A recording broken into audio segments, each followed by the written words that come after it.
भगवान महावीर स्वामी के जय। आचार्य सम्राट ध्यान योगी परम पूज्य डॉक्टर श्री शिव मुनि जी महाराज। शासन प्रभाव को प्रवर्तक पंडित रतन पूज्य गुरुदेव श्री जगदीश मुनि जी महाराज। आगम ज्ञाता आगम पुरुष जिन शास्त्र रतन हिमाचल के श्री उपाध्याय भगवंत श्रद्धे गुरुदेव श्री जितेंद्र मुनि जी महाराज।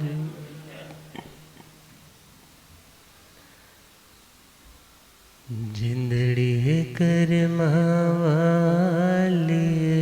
तेरा नाम जपण दा वेला।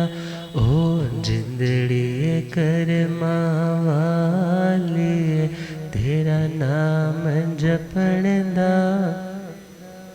लाख 84 भटक के आए, लाख 84 भटक के आए। दुर्लभ देह मनुष्य की पाए, दुर्लभ देह मनुष्य की। हुण छड़ दे पाप चमेला तेरा नाम जपण दा वेला। हुण छड़ दे पाप चमेला तेरा नाम जपण दा। ओ जिंदड़ी कर मावाली तेरा नाम जपण दा वेला। ओ जिंदड़ी कर मावाली तेरा नाम जप। पाप कमा के माया जोड़ी, पाप कमा के बन बैठा तो लाख करोड़ी। बन बैठा तो साथ न जावे तेला तेरा नाम जपण दा वेला। साथ न जावे तेला तेरा नाम जपण दा। ओ जिंदड़ी कर मावाली तेरा नाम जपण दा वेला। ओ जिंदड़ी कर मावाली तेरा नाम जप। मिलन 4 दिन बिछड़िया रोहा, मिलन 4 दिन बिछड़िया रोहा। रिश्ते नाते ससानोहा, रिश्ते नाते ससा। इस दानी रहना मेला तेरा नाम जपण दा वेला। इस दानी रहना मेला तेरा नाम जपण दा।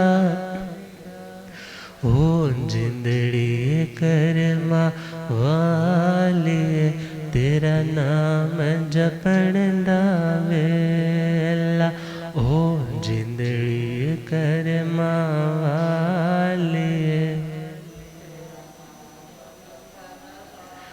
मुनि दर्शन यह खेल करम दे, मुनि दर्शन यह खेल करम। फरकन सारे नेमत रमन दे, फरकन सारे नेमत रम। कोई गुरु कोई चेला तेरा नाम जपण दा वेला। कोई गुरु कोई चेला। ओ जिंदड़ी कर मावाली तेरा नाम जपण दा वेला। ओ जिंदड़ी कर मावाली। ओ जिंदड़ी कर मावाली तेरा नाम नाम जपण दा वेला ओ जिंदड़ी कर्मा वाले तेरा नाम जपण दा वेला धम मंगल मुकुट अहिंसा संयम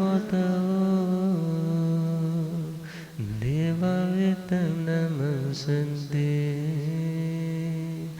जस धमे स्वया मनो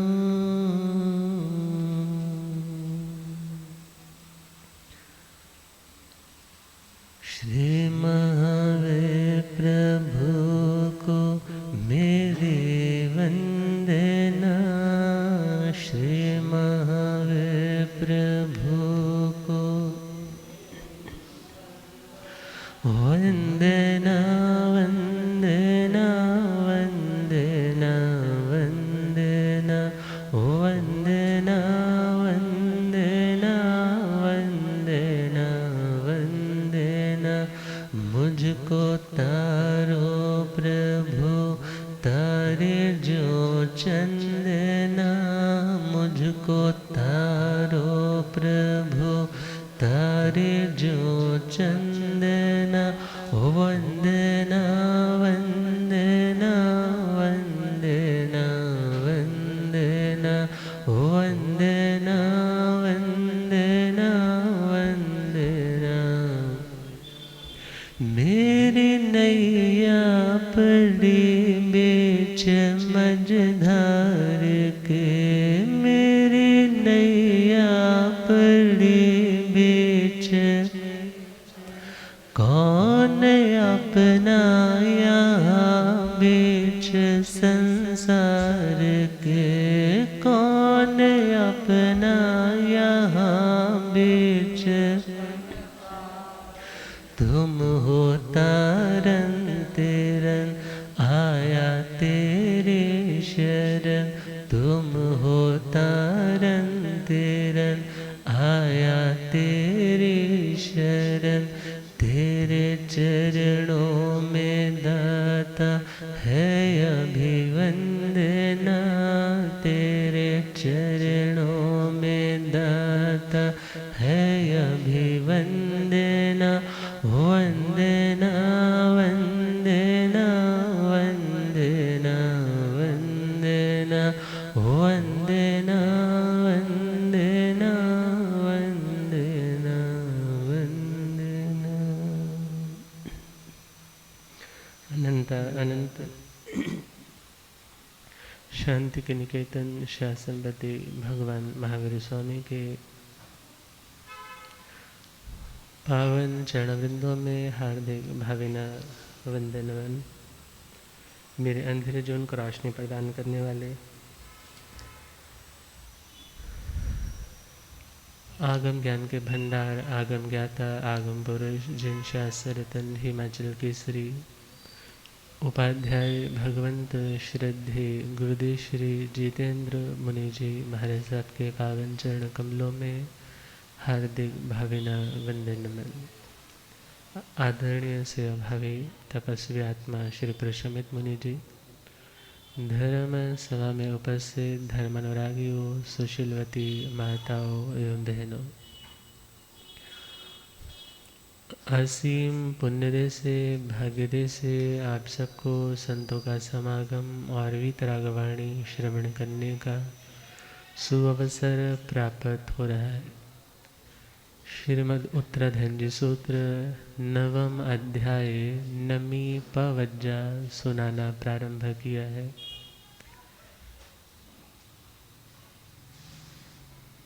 नमी महाराज और ब्राह्मण के वेश में आए हुए इंद्र महाराज का संवाद चल रहा है।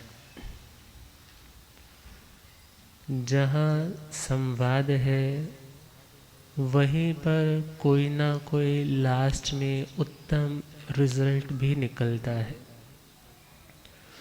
मगर जहाँ पर विवाद है जहाँ व्यक्ति मात्र अपनी बात को ही दूसरे के ऊपर थोपना चाहता है, इम्पोज करना चाहता है, वहाँ समस्या का कोई समाधान नहीं।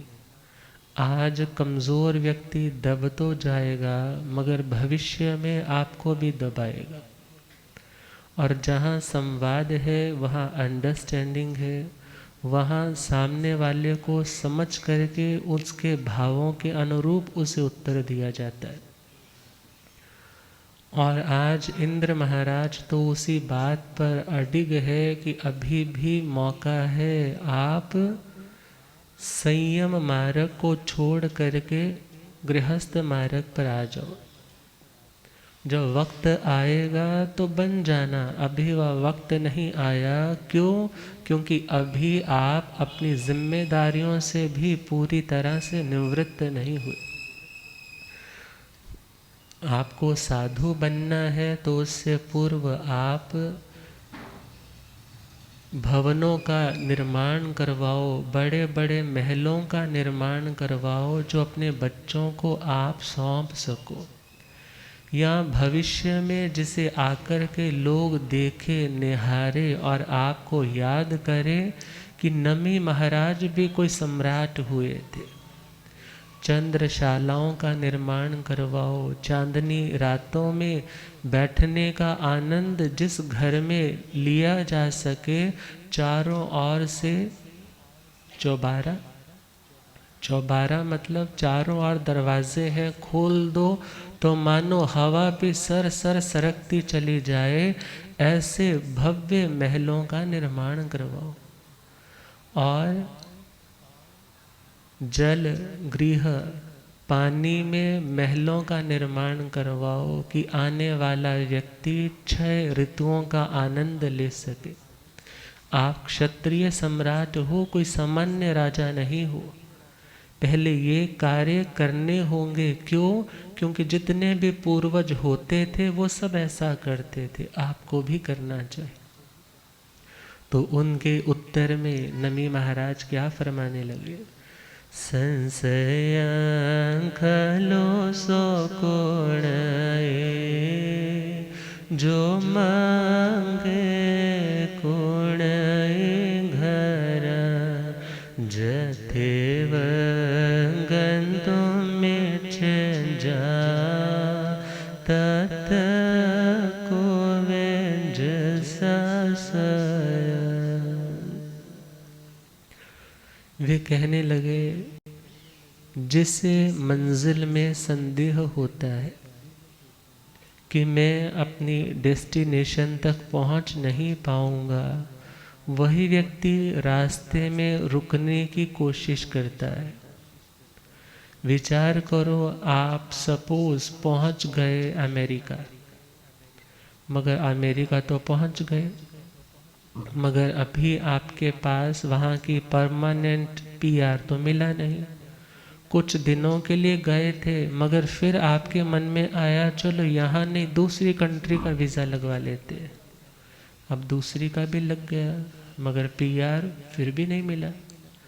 अब विचार करो, कितनी कंट्रीज भटकते रहे, मगर एट लास्ट कहाँ वापस लौटना पड़ेगा? जहाँ का वो वासी है, जहाँ का उसके पास पीआर है, ऑलरेडी जहाँ की पैदाइश है, वहाँ पर लौटेगा तो उसे किसी भी प्रकार की वह चिंता नहीं है कि उसे उस देश से कोई निकाल सकता है। और याद रखना, दुनिया में सपोज किसी को पीआर मिल भी जाए, मगर वह पीआर भी परमानेंट रेजिडेंस नहीं है, बल्कि देखा जाए वह टेम्परेरी है। आप इस दुनिया में रह कर के भी कह सकते हो जी मेरे पास तो इंडिया का पीआर है, मैं तो सालों से रह रहा हूँ, मगर विचार करना और कितने साल रहना है कौन जानता है। और जिसे यह पता चल जाए कि मेरा अभी पीआर नहीं लगा यहाँ पे, तो वह व्यक्ति वहाँ पर अपना मकान, अपनी फैक्ट्रियाँ लगाने की कोशिश नहीं करता। वो सोचता है चलो कोई जॉब कर लेते हैं, कोई काम कर लेते हैं। यदि कोई किया भी है अपना बिजनेस, तो ऐसा करेगा कि समेटना आसान हो, कि जब कभी रुखसत करने का वक्त आए तो किसी प्रकार की गड़बड़ ना हो। इसी प्रकार नमी महाराज कह रहे हैं कि दुनिया में कोई भी पक्का ठिकाना किसी भी आत्मा का नहीं है, और जब कोई भी ठिकाना पक्का नहीं है, ऐसे वक्त में, ऐसे समय में हम इस भ्रम को पाल करके क्यों आगे बढ़े कि कोई भी व्यक्ति यहाँ पर आता है तो वो कभी नहीं जाएगा। क्योंकि जब कभी आप फैक्ट्री बनाओ, दुकान बनाओ, मकान बनाओ, बनाते तो इसी तरह से हो कि मैं तो हमेशा यहीं पर रहूँगा, ये बिल्डिंग भी मेरी हमेशा रहेगी, यह सोच करके तो नहीं बनाते कि एक दिन इस घर को मुझे छोड़ना पड़ेगा।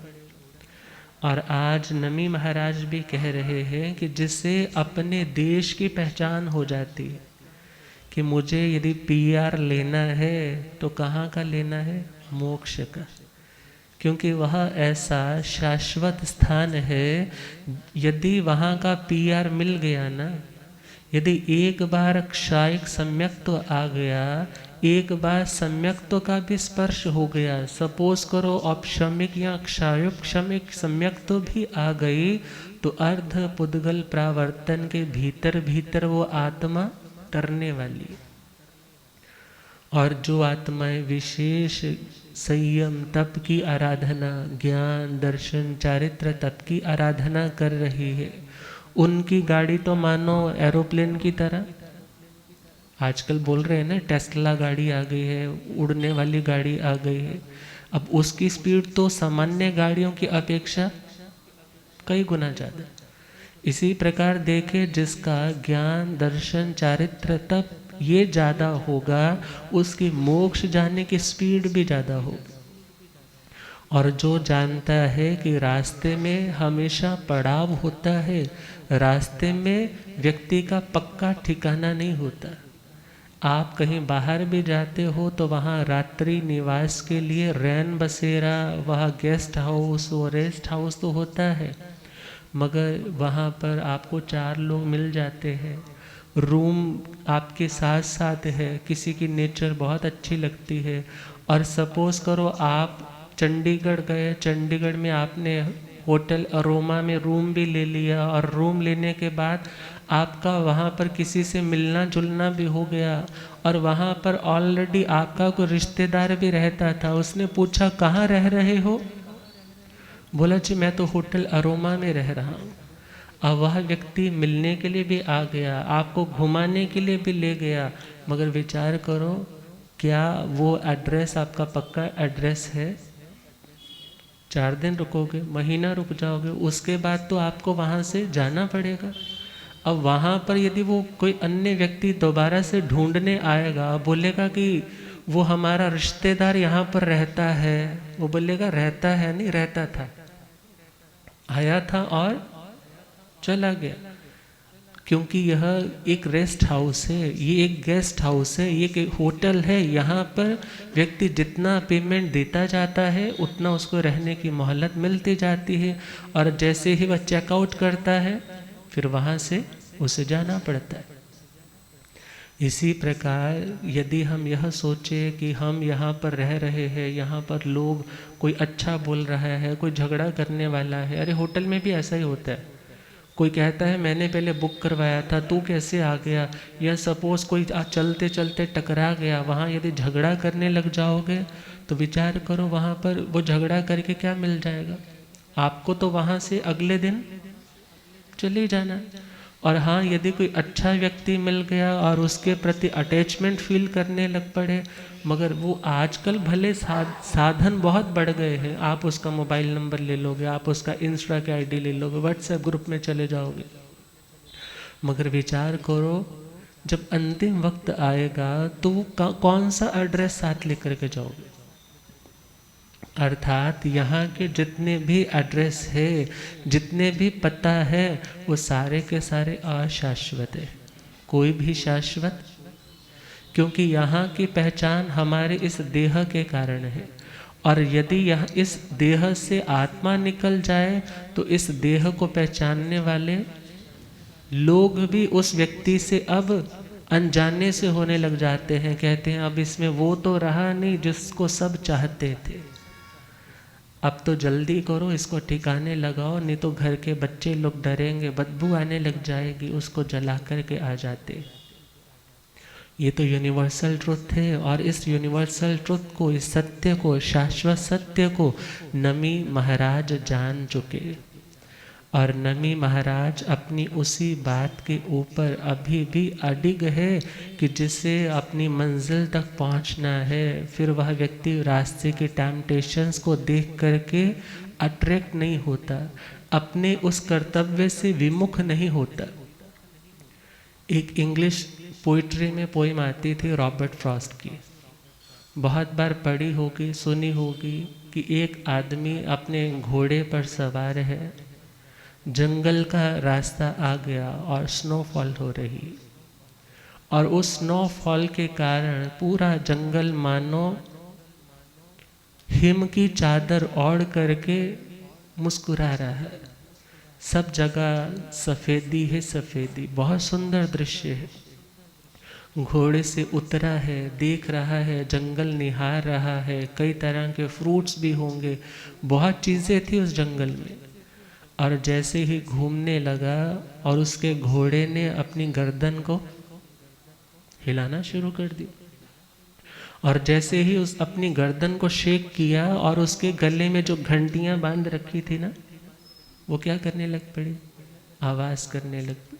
और आवाज़ करने लगी, मानो उसको क्या कहने लगी कि woods are lovely dark and deep. भले ये जंगल बहुत मिस्टीरियस है, बहुत सुंदर है, बहुत एक से एक बढ़कर के यहाँ पर आकर्षण की चीज़ें हैं, मगर तुम यह मत भूलो कि तुम मुसाफिर हो, तुम राहगीर हो, तुम इस रास्ते में रुक जाओगे तो मंजिल कहाँ से पाओगे। और जैसे ही उसकी उस आवाज़ को सुना और उससे प्रतिबोध हुआ कि woods are lovely dark and deep, but I have promises to keep and miles to go before I sleep, and miles to go before I sleep. मुझे सोना नहीं है, मुझे इसकी सुंदरता में खोना नहीं है, मुझे तो यह ध्यान रखना है कि मैं कहाँ जा रहा था, और वहाँ पर लोग मेरी इंतज़ार कर रहे हैं, वहाँ मेरे बहुत से कर्तव्य पेंडिंग पड़े हैं, मेरी ड्यूटी मुझे बुला रही है, मेरा कर्तव्य मुझे आवाज़ दे रहा है, इसलिए मुझे इन डिस्ट्रैक्शंस में उलझ करके अपने लक्ष्य से डाइवर्ट, उससे विमुख नहीं होना। और वे आगे बढ़ते चले गए, अपनी मंजिल तक पहुँच गए। अब विचार करना है, आत्मा भी तो दुनिया की सुंदरता में यदि अच्छा अच्छा सुनने को मिलता है, अपने लक्ष्य से डाइवर्ट हो जाता है, उसके प्रति अटैचमेंट, उसकी केयर, उसका ध्यान, उससे एक्सपेक्टेशंस, और एंड रिजल्ट क्या निकलता है, जिससे प्रेम होगा, जिससे आसक्ति होगी, उससे एक्सपेक्टेशंस होंगी, और सारी एक्सपेक्टेशंस कभी पूरी नहीं होती किसी की, और जब पूरी नहीं होंगी उसी के प्रति गुस्सा, उसी के कारण एग्जाइटी, उसी के कारण डिप्रेशन, उसी के कारण अवसाद, इवन उसको मारने या खुद को मारने के लिए भी तैयार हो जाओगे। तो भगवान क्या कहते हैं, यदि अच्छा भी है या बुरा भी है, तो वह सिचुएशन बनी है, वो परिस्थिति क्रिएट हुई है ड्यू टू आपके ही कर्म से। और यदि कर्म अच्छा था, लोग अच्छे हैं, वातावरण अच्छा है, कर्म बुरा था तो बाहर लोग बुरे हैं। याद रखना, जब कभी आप लोग मूवी देखने जाते हो तो स्क्रीन के ऊपर एक हीरो होगा, एक विलन होगा, और आपके हीरो की यदि धुनाई विलन के द्वारा हो रही है तो आपका मन क्या करता है, अभी उठ कर के पहुँच जाऊँ वहाँ पर, उस विलन की गर्दन से पकड़ूँ, उसके 2-4 लगाऊँ और उसको दूर भगा दूँ और अपने हीरो को मैं प्रोटेक्ट करूँ। मगर आपके यूं करने से कुछ होने वाला, सपोज आप आवेश में आकर के स्क्रीन पर जाकर हाथ मारोगे, वहाँ तो कुछ नहीं, बल्कि जो प्रोजेक्टर है, जहाँ से वो लाइट जा रही है, वो लाइट एमिट हो रही है, जो ऑलरेडी रिकॉर्डेड था वही तो स्क्रीन के ऊपर डिस्प्ले हो रहा है। यदि कोई चेंज, कोई वेरिएशन करनी है, कोई परिवर्तन करना है, तो तुम्हें कहाँ करना होगा? उस रील में करना होगा जहाँ से प्रोजेक्शन हो रही है। और यदि स्क्रीन पर हाथ लगा लगा करके मारने की कोशिश करोगे, वहाँ कुछ होने वाला? ये तो बहुत सिंपल सी बात है। और व्यक्ति चेंज करना चाहता है पर उस परिस्थिति को, उस आदमी को, मगर उसे यह नहीं पता ये सारे सीन बन रहे हैं क्यों? हमारे कर्म की रील, जो जो हमने किया, जो जो हमारे संस्कार, जैसे जैसे उसके उदय अवस्था आती है, जैसे जैसे उसने अपना प्रभाव दिखाना है, उसके अकॉर्डिंग ही वैसे वैसे सीन बनने लग जाते। और यदि हमें चेंज करना है कहीं, तो चेंज कहाँ चाहिए? चेंज भीतर चाहिए, चेंज हमारी विज़न में चाहिए। और यदि हम उन लोगों में चेंज करने की कोशिश करेंगे तो शायद तो क्या, फाइनली हमें गुस्से का, तनाव का, एग्जाइटी का शिकार होना पड़ेगा। और जिसने पहले खुद को स्टेबल कर लिया तो वह समस्या का समाधान भी निकाल सकता है, मगर जिस व्यक्ति ने खुद को अनस्टेबल कर रखा है, उस अनस्टेबिलिटी में आप समस्या का सही सल्यूशन, समाधान नहीं खोज सकते। तो आज इंद्र महाराज को नमी महाराज कह रहे हैं, जिस व्यक्ति को अपने लक्ष्य की अचीवमेंट में किसी प्रकार का संशय होता है, डाउट होता है, वही व्यक्ति अपने काम को अधूरा छोड़ करके बीच में कभी इस काम को पकड़ेगा, कभी उस काम को पकड़ेगा, मगर अपनी मंजिल तक कभी नहीं पहुंच पाएगा। और जिसे यह भाव है कि मुझे मंजिल तक जाना है, तो उस व्यक्ति को अपना निश्चय मजबूत करना होगा, अपने इरादे को, अपनी विल पावर को, अपनी डिटर्मिनेशन को स्ट्रॉन्ग करना होगा। क्योंकि कहा जाता है, इरादा तेरा जो हो सुलझा हुआ, इरादा तेरा जो हो सुलझा हुआ, रहेगा ना तू गम में उलझा हुआ। व्यक्ति गमगीन क्यों होता है? क्योंकि उसे पता ही नहीं है मैंने क्या करना है। कभी ये, कभी वो, कभी ये, कभी वो, बल्कि जो उसे फाइनली करना है उसके लिए उसकी प्रोग्रामिंग, उसके लिए उसकी प्लानिंग, उसके लिए वह व्यक्ति किसी तरह से कोई तैयारी ही नहीं कर रहा। और जब पता है मुझे मोक्ष पाना है, तो हमें सोचना है, विचारना है, क्या मेरा समय यहाँ बर्बाद तो नहीं हो रहा है? हो रहा है, वापस लौट आओ। जो करना है, जहाँ बढ़ना है, वहाँ पर चले। यदि आपको पता है कि आपकी ट्रेन का टाइम 10 बजे है डिपार्चर का, और आप घर से सपोज 8 बजे निकल भी गए, मगर रास्ते में व्यक्ति मिल गया जो आपको बड़े सालों से मिला है, आप उसके साथ अपनी गॉसिप्स में मशगूल हो गए, गप्पे लगाने लग पड़े, आधा घंटा निकल गया, साथी ने बोला अरे तेरी ट्रेन निकल जाएगी तो अब यहाँ से चल। और जैसे वो आगे बढ़ा और उसकी गाड़ी के आगे कोई बाइक वाला आ गया, टकरा गया, अब वो निकल करके उससे झगड़ा करने लग पड़ा, आधा घंटा वहाँ लग गया। फिर माँ अंदर बैठी थी, माँ कहने लगी बेटा तेरा टाइम दे कितना जा रहा है, चल वापस लौट। फिर दोबारा से बैठा, फिर आगे बढ़ा, सोच रहा है मैं जहाँ जा रहा हूँ, सपोज राजस्थान जा रहा हूँ, वहाँ पंजाब वाले परांठे तो मिलेंगे नहीं, पंजाब वाली चीज़ें तो मिलेंगी नहीं, चलो मैं यहाँ से ये चीज़ें ले लूँ, मार्केट तो खुल चुकी है, वो लेने लग पड़ा, ये अच्छा है, चलो थोड़ा सा नाश्ता और कर लेता हूँ। और यदि यूँ चलता रहा तो ट्रेन क्या हो जाएगी? अब माँ तो बेचारी बोल रही है, हमारी माँ हमेशा हमारे साथ होती है, और उस माँ का नाम है हमारा ज्ञान, हमारे संस्कार। अच्छे संस्कार हमेशा हमें बार बार डाइवर्ट करते हैं, जो गलत पर जा रहे थे वहाँ से मोड़ते हैं तो सही चल। भले वो माँ धीमा बोले, भले ज़ोर से बोले, डिपेंड करता है कि हम सुनते हैं या नहीं सुनते।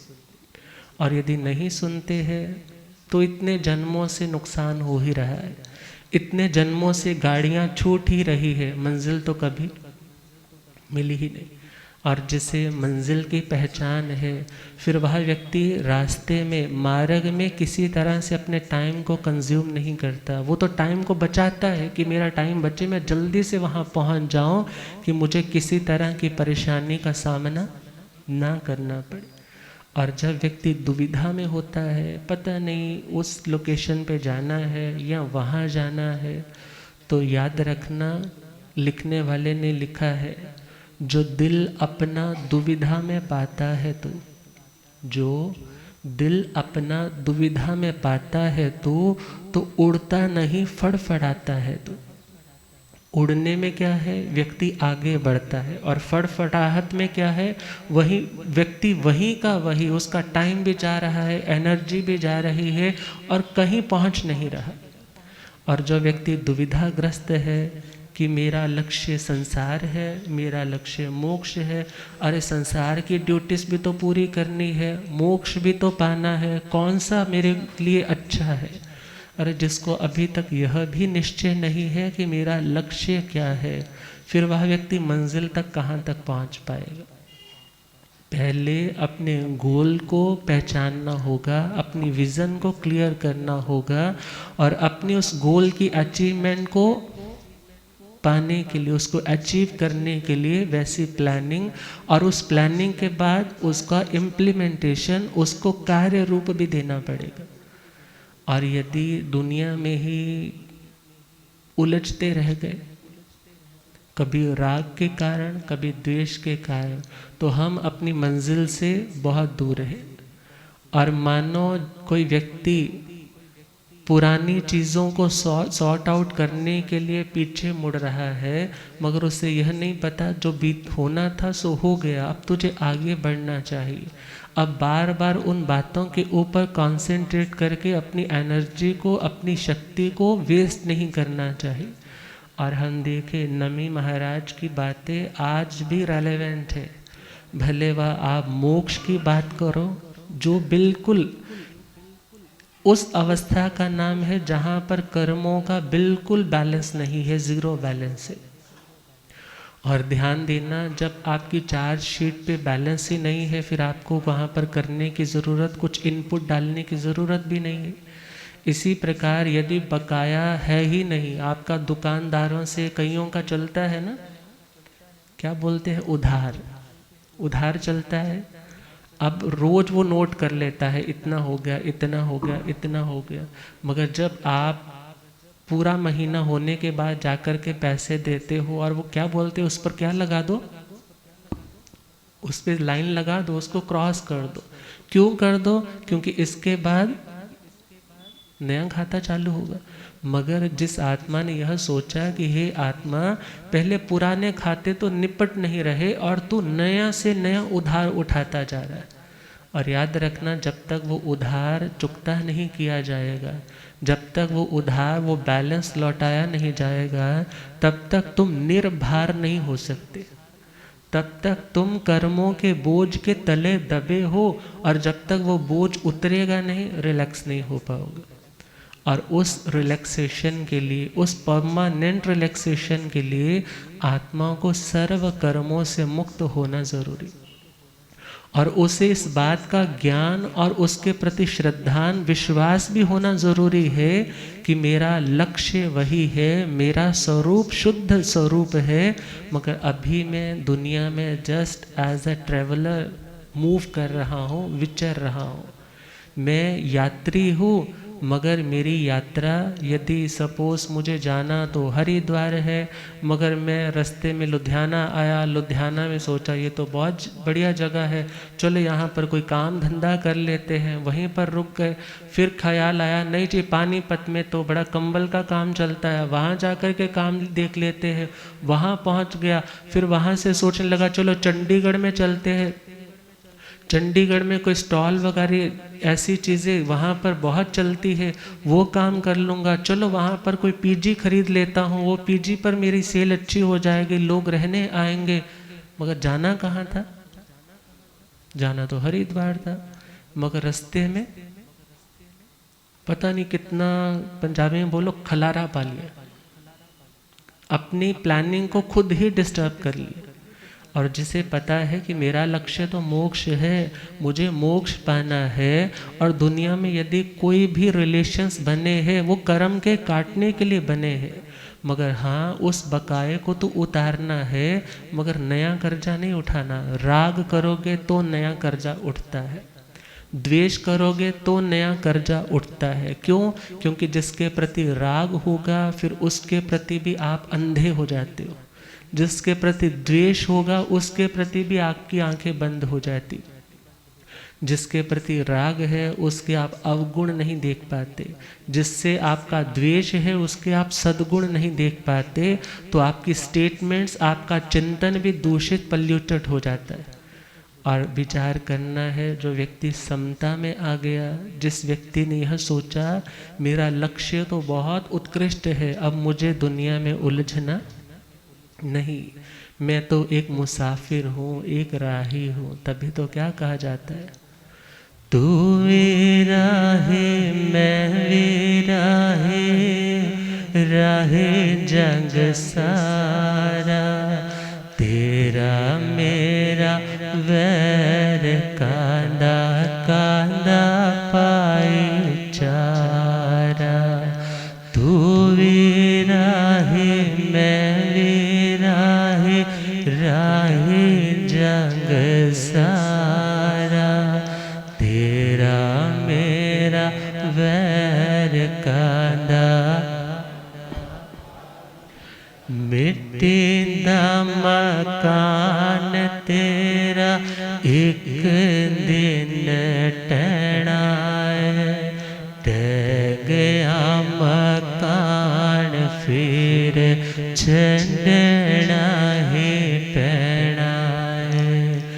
मिटेंदा मकान तेरा एक दिन टहना है, टह गया मकान तेनो छंडना ही। सिर उत्ते वंजे जदो मौत दा नगारा, तेरा मेरा वैर कांदा कांदा पाए। तू मेरा है मैं मेरा है, राहे जग सारा, तेरा मेरा वैर कांदा।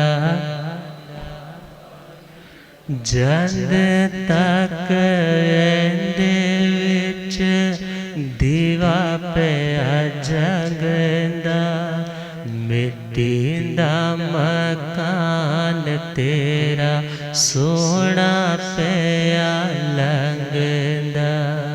जंद तक एंदे विच दीवा पिया जगदा, मिटींदा मकान तेरा बड़ा सोना। बुझ जावे दीवा लोकी करण किनारा, तेरा मेरा वैर कांदा कांदा पाए चारा।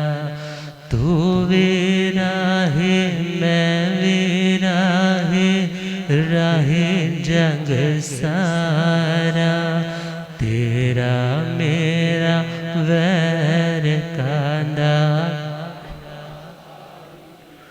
मुट्ठी बन आया जग, खाली हाथ जाना है, वांग पताशे बंदे तेवे खुर जाना है। मुट्ठी बन आया जग, खाली हाथ जाना है, वांग पताशे बंदे तेवे खुर। नाम दे बगैर तेरा नयो छुटकारा, तेरा मेरा वैर कांदा कांदा पाए। तू मेरा है मैं मेरा है, राहे जग सारा, तेरा मेरा वैर कांदा कांदा।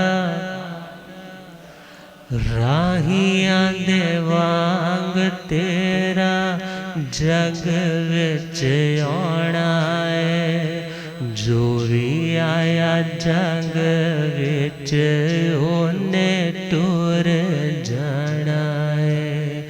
राहिया दे वांग तेरा जग विच आना है।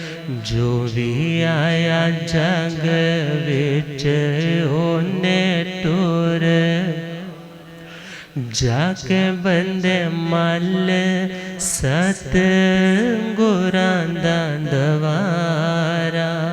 तू भी राही मैं भी राही कांदा पाए। तू भी राही मैं भी राही राही जग सारा। तेरा मेरा वैर कांदा कांदा पाए चारा। तेरा मेरा वैर। और जिसे इस सत्य का ज्ञान है कि हमारी जिंदगी जस्ट लाइक ए ट्रेवलर है, एक यात्री की तरह है। किसी का भी परमानेंट ठिकाना यहाँ पर नहीं है। भले किसी की कोठी बहुत बड़ी है, बहुत उसने उसको मटेरियल बहुत सॉलिड डाला है, बहुत पैसा लगाया है। याद रखना बड़े बड़े राजा हो गए, बड़े बड़े सम्राट हो गए, जब वो नहीं यहाँ पर रुक पाए तो हम या आप। और जैसे वो मकान अशाश्वत है, वैसे ही ये मकान भी कैसा है, अशाश्वत है। ये भी परमानेंट रहने वाला। जब तक तो दीपक की तरह, दिए की तरह वह आत्मा अंदर जगमग जगमग कर रही है, जब तक देह के साथ आत्म प्रदेशों का संयोग है, जब तक तो आयुष्य कर्म है, तब तक तो सभी लोग आते हैं, पूछते हैं। मगर जैसे ही दीपक बुझ गया, यहाँ से बुझा है, दूसरी जगह रोशन हो गया। मगर कितने घर बदलने पड़ेंगे, कितने घरों में रोशन और कितने घरों के चिराग बुझने होंगे। मगर एक स्थान ऐसा जहाँ हमेशा जगमग जगमग, जहाँ पर उजाला तो है मगर कभी भी अंधकार नहीं। और नमी महाराज कह रहे हैं, मैंने उस शाश्वत स्थान को खोजा है, मैंने उस शाश्वत स्थान को पाने की चाह मन में रखी है। और मेरे भीतर मजबूत इरादा है, कॉन्फिडेंस है, निश्चय है, विजन क्लियर है कि मेरा वही परमानेंट अबॉर्ड है, मेरा वही परमानेंट रेल्म है, मेरा पक्का ठिकाना मोक्ष है, जहाँ पर जाना है मगर फिर वापस कभी आना नहीं। नमोथुणं के पाठ में उसी मोक्ष की, उसी सिद्धि गति के 7 विशेषण दिए जाते हैं। शिव, मैल, मरुव, मणंद, मखय, मव्वा वह, मपुनरावित्ति, सिद्धि गई, नाम ध्येय, ठाण, संपत्ताण, नमो जीर्णाण, जिय भयाण, या संपाव्यो कामाण, नमो जीर्णाण, जिय भयाण। अब यहाँ हम समझे, पहला शब्द दिया है। पहले ये समझना है, ये सारे शब्द एक शब्द के विशेषण है, और वह शब्द है सिद्धि गई, नाम ध्येयं ठाण। सिद्धि गति, मोक्ष स्थान। वह मोक्ष स्थान कैसा है उसके विशेषण बताए। जैसे कहते हैं ना, वो फलाना आदमी, पूछा वो कैसा है, अजी वो व्यक्ति तो घर में उसकी चलती बहुत है, समाज में उसकी चलती बहुत है, बोलने में बहुत मिठास है उसकी जुबान में, घमंड उसमें बिल्कुल नहीं है, ठगी ठोरी किसी से नहीं करता।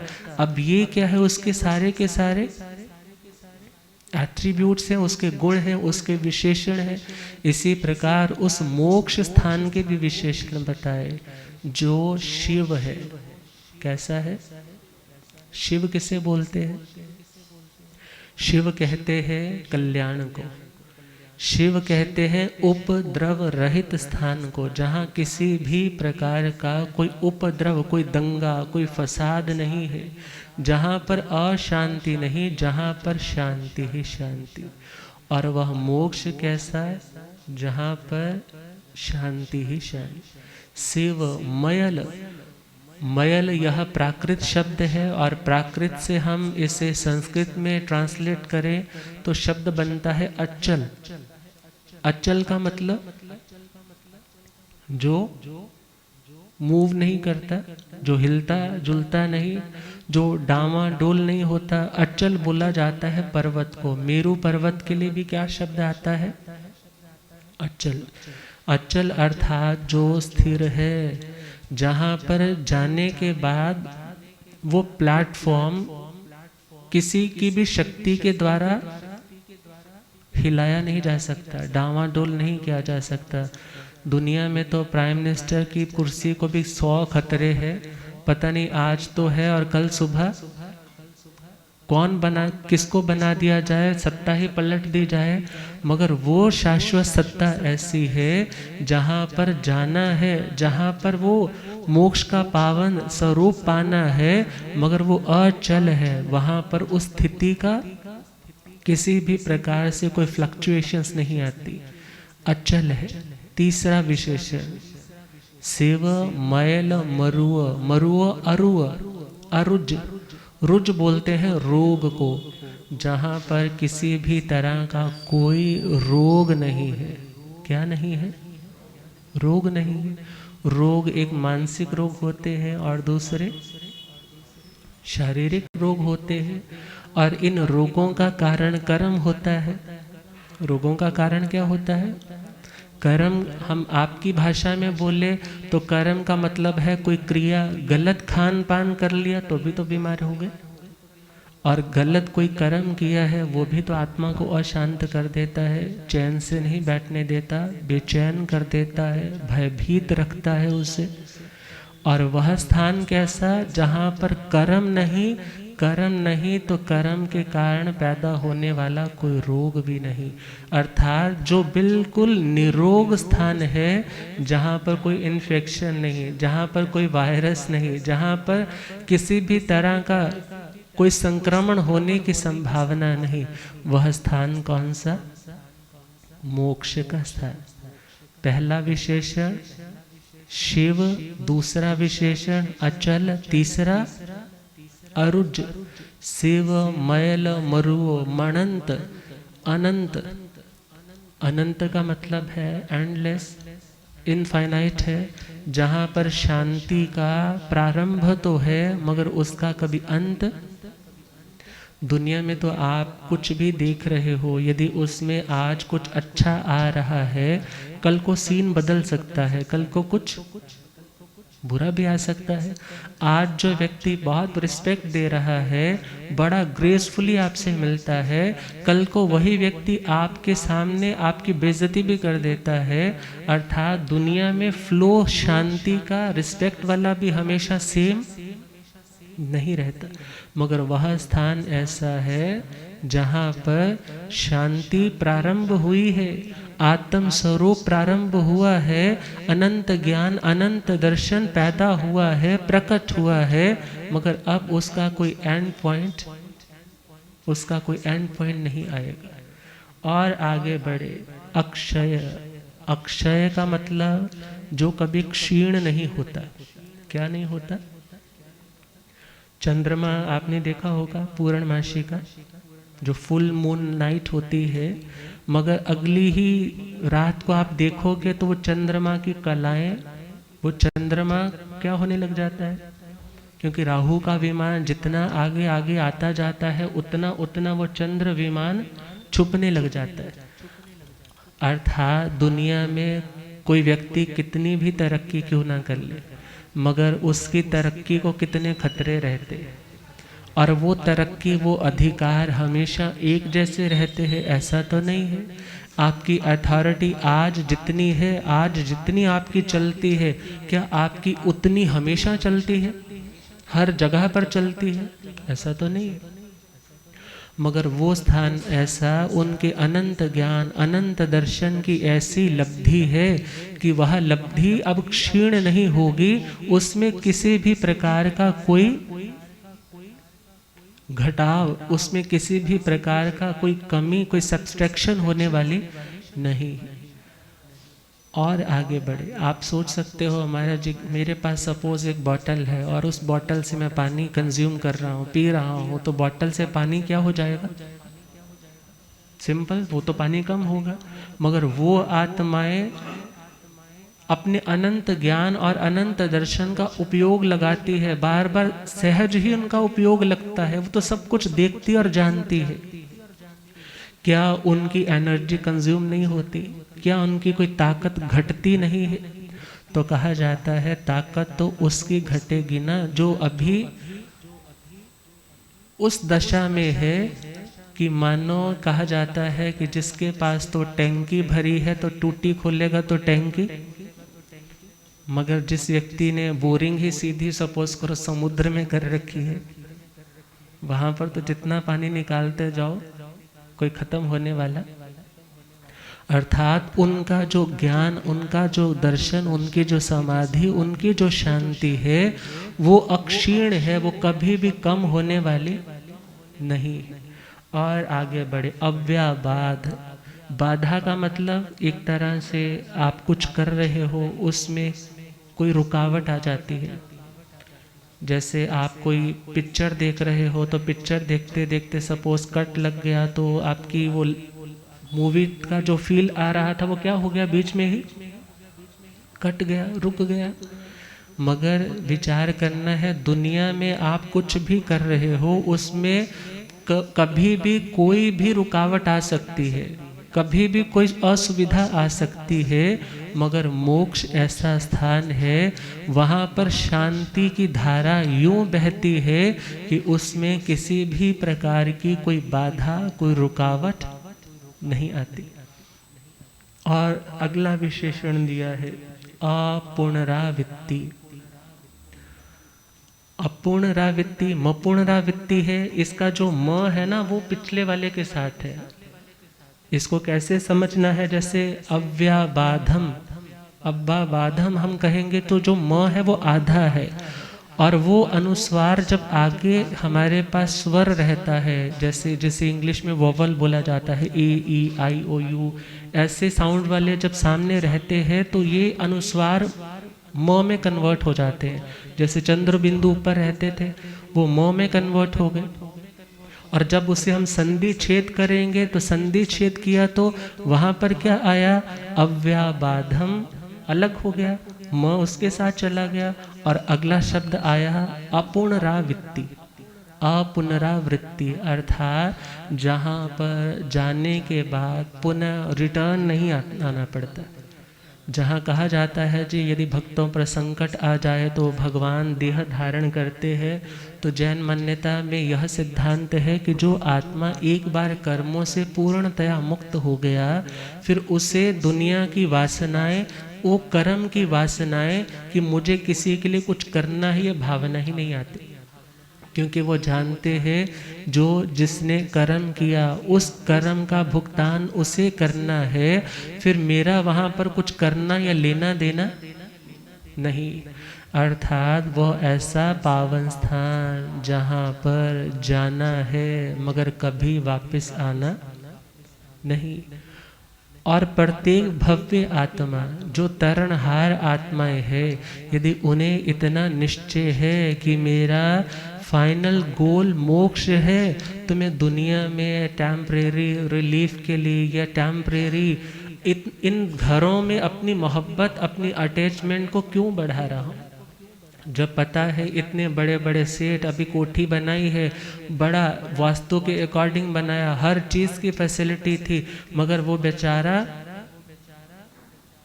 अभी तो कार्ड ही बांट रहा था कि उस दिन आना, और खुद बेचारा वेंटिलेटर पर पहुंच गया। अब विचार करो, जिन लोगों के लिए हम ये बातें बोलते हैं, ये बात किसी के साथ भी हो सकती है। और याद रखना, जिस घर के प्रति हमने अपनत्व जोड़ करके उसके प्रति आसक्ति रखी, और बहुत बार उस आसक्ति के कारण व्यक्ति दूसरे की प्रॉपर्टी के प्रति भी ललचाने लग जाता है, और उसकी प्रॉपर्टी भी मुझे मिल जाए, उसके अधिकार भी मुझे मिल जाए। मगर याद रखना, कितना भी इकट्ठा कर लो, मगर लास्ट समय ये सारी पकड़ ढीली होने वाली है, कुछ भी साथ जाने वाला नहीं। और जिनका आपने हड़पा है, याद रखना उसकी बद्दुआएं आगे भी शांति नहीं। तो जो व्यक्ति जानता है कि धन भी मुझे मोक्ष नहीं दे सकता, क्योंकि भगवान कहते हैं धनेण किम धम्म धुरा ही घारे, अर्थात धन के द्वारा हम यह सोचे कि धर्म का रथ चलता है, ऐसा नहीं है। अर्थात उस धन के माध्यम से सदुपयोग करने से तो आप कुछ धर्म कमा सकते हो, मगर मोक्ष जाने वाली आत्माओं को तो ये सब कुछ ही छोड़ना पड़ता है। अर्थात उसके प्रति रही हुई समस्त आसक्ति को, और वो शाश्वत स्थान किसी के देने से नहीं मिलता, किसी की कृपा से नहीं मिलता, बल्कि उसके लिए स्वयं पुरुषार्थ जगाना पड़ता है।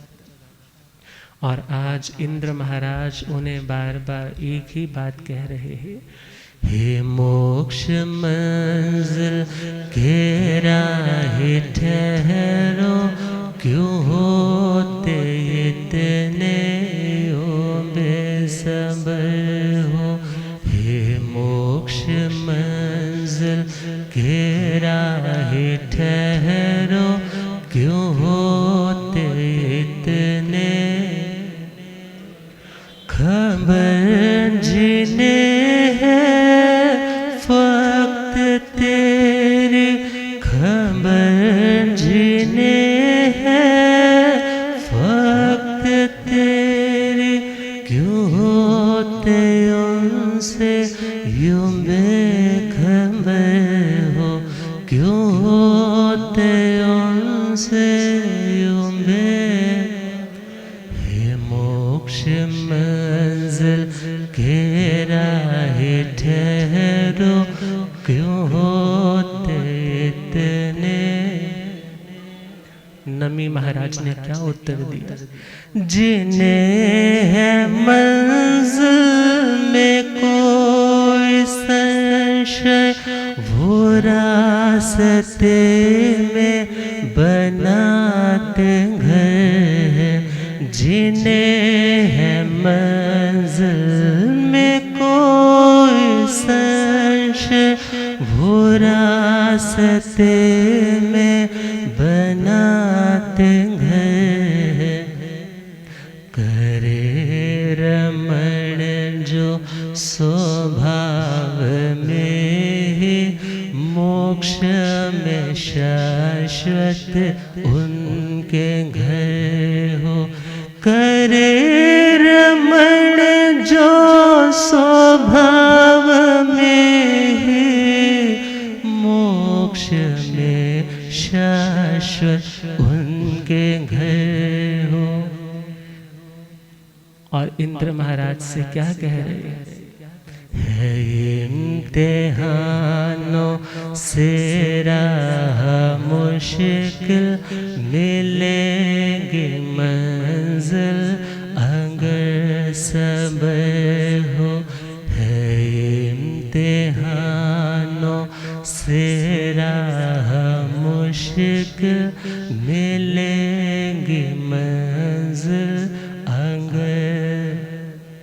खबर मुझे हो चुकी है जिसकी, खबर मुझे हो चुकी है जिसकी, हे इंद्र उससे तुम बेखबर हो। हे इंद्र उससे तुम बेखबर हो। हे मोक्ष मंजिल के राहे ठहरो, क्यों होते इतने यूं बेसब्र। अपने इस उत्तर को और मजबूती के साथ वो प्रेजेंट कर रहे हैं, और कल को हम और इसके बारे में श्रवण करेंगे कि हमारी भी आसक्ति कम हो, हमारी भी तुनक मिजाजी उस घर के प्रति आसक्ति को लेकर के जो झगड़े हैं वो कम हो, हम भी शांत हो और अपने उस शाश्वत घर की ओर प्रयाण कर सके। इन्हीं मंगल भावों के साथ अब पूज्य श्रद्धेय गुरुदेव जी।